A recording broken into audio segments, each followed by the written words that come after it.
का पर्दा यहां लगा हुआ है, ये कैसे टूटे? इसका कोई तरीका, कोई उपाय?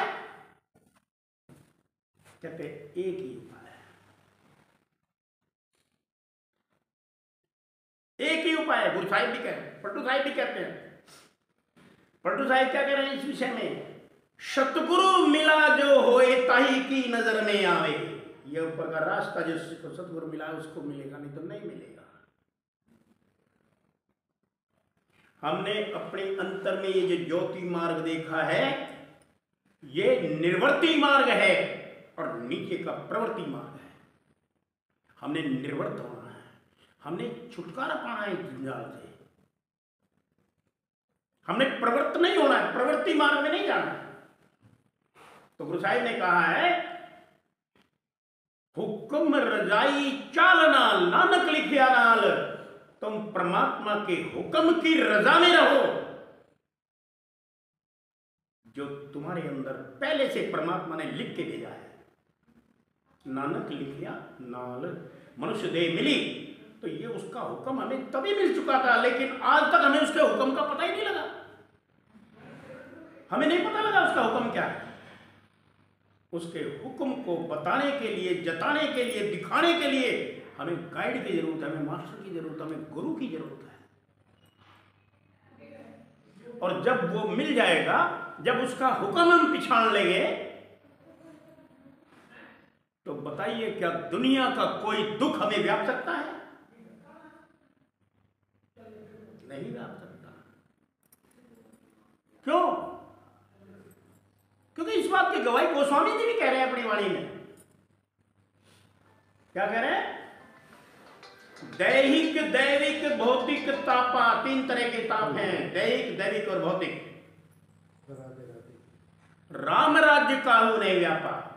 अरे जो इस रमे में राम में रहते हैं, जो अंतर में रमा हुआ राम है, जो इसमें रहते हैं, उसको किसी को नहीं जानता। तो हमें कहां जाना चाहिए? सतगुरु के बताए मार्ग पर। और कब जाना चाहिए? हमें कब जाना चाहिए? क्यों योगराज? गोस्वामी जी कहते हैं, छोड़िए सब काम भी आए। सब जरूरी कामों को छोड़ दो, पहले ये करो। क्योंकि ये दुनिया के काम कभी खत्म होने वाले नहीं है, ना पहले खत्म हो ना होने।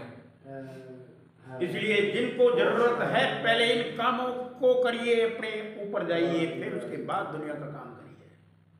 अच्छा, और जिसकी ऐसी नेचर बनी है, जिसकी ऐसी आदत बनी है, वही दुखों से छुटकारा पा सकता है, दूसरा नहीं। अच्छा, समझ आया अमरनाथ? कोई बात नहीं। और तुम्हारा ये मार्ग, चलो ठीक है, कोई बात। घूंघट के पट खोल रे तो हे पिया मिलेंगे। ये घूंघट पड़ा हुआ है, पर्दा पड़ा हुआ है, इस पट को खोलो।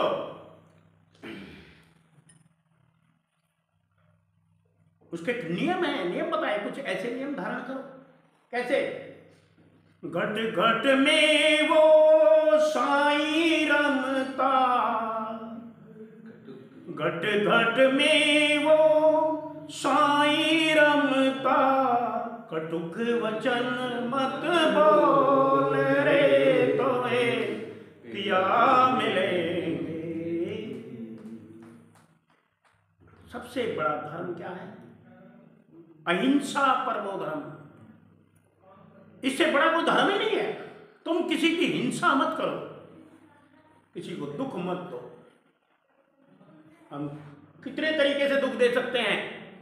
कोई तन से, कोई मन से, कोई वचन से। हमने किसी को गाली दी तो दुख गया क्या? नहीं। हमने किसी के बारे में सोचा को गलत तो दुख मिला क्या? नहीं। क्यों पंकज? हमने तन से किसी को दुख दिया तो दुख हुआ क्या? नहीं। हम में से, माफ करना मुझे कहना पड़ रहा, हम में से कितने लोग ऐसे हैं जो तन, मन और वचन से अपने जीवन में किसी को नहीं दुख देने का प्रण ले चुके हैं और दुख नहीं दे रहे हैं। भगवान में हम जाग सकते हैं ना, क्योंकि सबको एक बहुत भारी बीमारी लगी है संसार में, और वो है ईर्ष्या की जलन हमारे अंदर पैदा हो रही है। किस बात की? ये उस गुरु का चेला, मैं इसके द्वारा क्यों जाऊं? मैं गुरु सर्वश्रेष्ठ, मैं इसके पास क्यों जाऊं? यहां तक की जलन लगी हुई है। मैं महापंडित इसके पास क्यों जाऊं? किसी को अपशब्द कहेंगे, हिंसा हुई, किसी को चांटा मारा, हिंसा हुई, किसी के बारे में सोचा, हिंसा हुई। कैसे? उदाहरण एक छोटा, एक बार अकबर बादशाह चला जा रहा था, बीरबल उसका खास मंत्री था, तो सवारी जा रही थी, अकबर ने बीरबल के कान में कहा, बीरबल, कहता हाँ जापना, देखिए ये काला कोट आदमी खड़ा है, इसे भगा यहां से, मुझे बहुत बुरा लग रहा है। कहते जापना ऐसा मत सोचिए, वो भी तुम्हारे बारे में यही विचार ले रहा होगा। कहते ऐसे कैसे हो जाएगा, ये तो मेरे अंदर की है। कहता हाँ जापना हो जाएगा, होता है। कहते मैं नहीं मानता, कि चलो आज यही तय कर लेते हैं। वो रथ से उतरा, चुपचाप उसी काले कलोटे आदमी के पास गया, उसे कहा क्यों भाई बादशाह की सवारी कैसी लग रही है? कहते ऐसा जी कर रहा है इसका दो मान। ठीक यही होता है, हम जिसके बारे में जो सोचते हैं वो हमारे बारे में भी सोच रहा है। अरे मत सोचिए ऐसा। जिस दिन हमारा ये पहला नियम पक जाएगा, उस दिन हम परमात्मा की राह पर चलने के योग हो जाएंगे। नहीं तो ढकोसले हैं भाई, सीधी बात कह रहा, नहीं बढ़ेगी बात, कितना हम कुछ कर ले। घट घट में वो साईं रमता, कटुक वचन मत बोल रे, तो हे पिया मिलेंगे। है नहीं ये नियम, है क्या नहीं? बिल्कुल है। चलो बैठ भी गए, ध्यान में बैठिए। गुरुजी हम तो कर कहाँ, गुरुजी ने हमें बैठा दिया, चल भाई बैठ। माला जप रहे 24 घंटे। नहीं, गुरुजी ने हमें बैठा दिया, चल भाई बैठ, मैं तुझे सिमरन दे रहा हूं, ये कर। तो सिमरन कैसे चल रहा है? 108 मणियों की माला है। पहला मणिया फेंका, ऐसे करा, राम राम राम राम राम।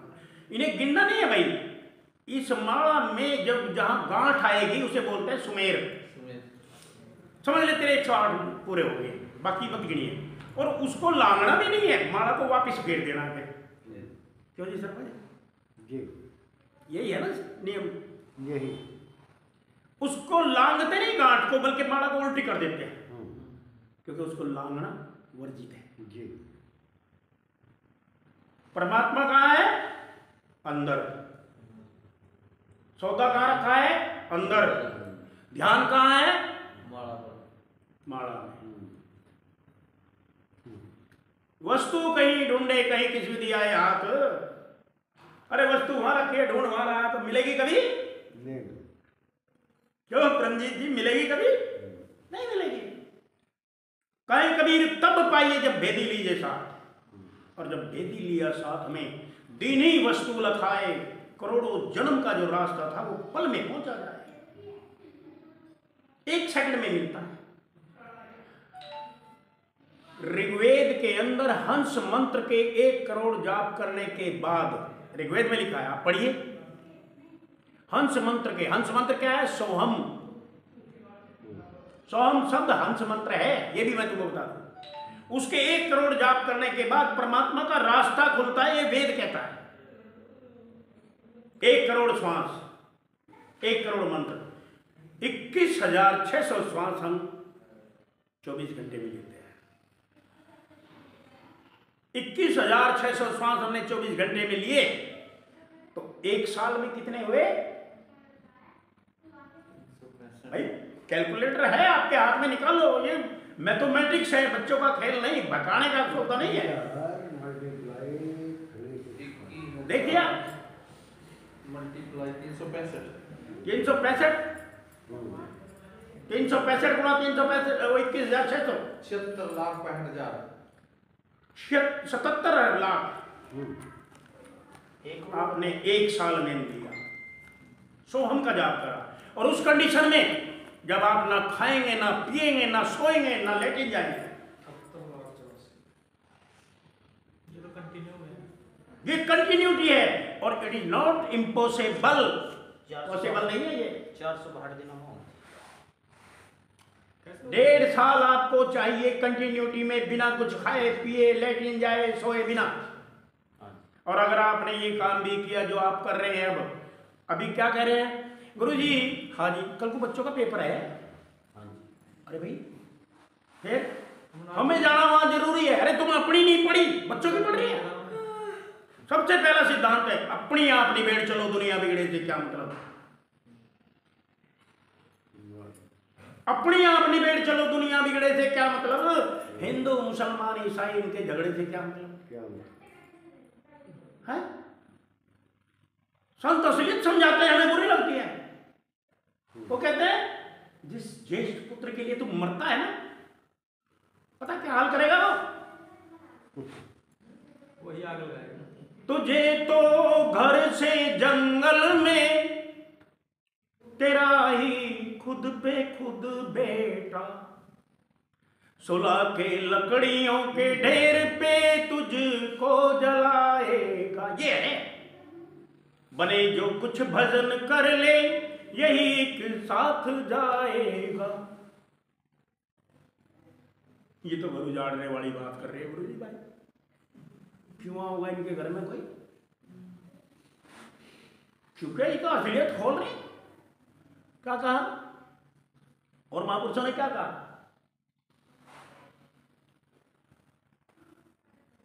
कुटुंब परिवार सुत जोई, कुटुंब परिवार सुत बेटा जोई बीवी, सहायक होगा ना कोई। कोई किसी का सहायक आज तक हुआ हो तो बता दो। कोई आज तक हुआ हो तो? ना कोई हो सकता, ना कोई है। एक उदाहरण हमारे सामने है, एक इतिहास में सत्यवान की आत्मा को सावित्री वापिस यम से ले आई। अब चूंकि वो उस समय की बात थी जब सत्यवादी लोग हुआ करते थे, और इस प्रोसेस को कैसे स्थूल से सूक्ष्म में जाए, इस प्रोसेस को हर कोई लगभग जानता था। सकीम की बात है, ये उस समय की बात है जब आजकल की तरह इतना बिजी शेड्यूल नहीं था। मैं ये कहूंगा बिजी शेड्यूल नहीं था। अभी की बात है मेरे सामने, ज्यादा बड़ी नहीं। मेरी उम्र अभी 63 साल है, और आज से ठीक 75 साल पहले हमारे पिताजी की बताई हुई, वो क्योंकि हमारे सामने थे। आज से ठीक 90 साल पहले घर में 4 भाई होते थे तो एक कमा लेता, बाकी बैठ कर खा लेते। कोई द्वेष भावना नहीं होती। आज 4 भाई हैं तो चारों की बीवियां भी नौकरी करनी चाहिए जब 2 आदमी पढ़ेंगे। क्यों शर्मा जी? बिल्कुल सही है। ये अभी हमारे सामने की बात है।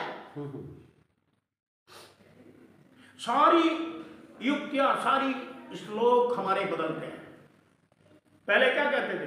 उत्तम खेती मध्यम बाण, निषिद्ध चाकरी भीख निदान। पहले उत्तम खेती थी जी, बीज की, बनज था, व्यापार था, और सबसे घटिया स्तर पे थी नौकरी। आज क्या हो रहा? सबसे उत्तम नौकरी। भाई नौकरी लग रहा है कि नहीं? छोरा लग रहा है, सरकारी लग रहा है। फिर तो भाई चाहे वो कैसा भी हो, और कितनी पढ़ी लिखी, कितनी सुंदर लड़की हो, ब्याह दे फिर मामले ऐसा रिश्ता। क्यों? धरती सारे बदल गए ना। क्या होगा उन बुद्धिजीवियों की, उन युक्तियों का? अगर कहीं नहीं बदला तो संत मत नहीं बदला। तो ये चीजें हम समझे। और क्या था, महापुरुषों ने वाणी में बहुत कही देखते, लेकिन हमें समझने की जरूरत है। पहला कार्य मन से, वचन से, शरीर से किसी की हिंसा है?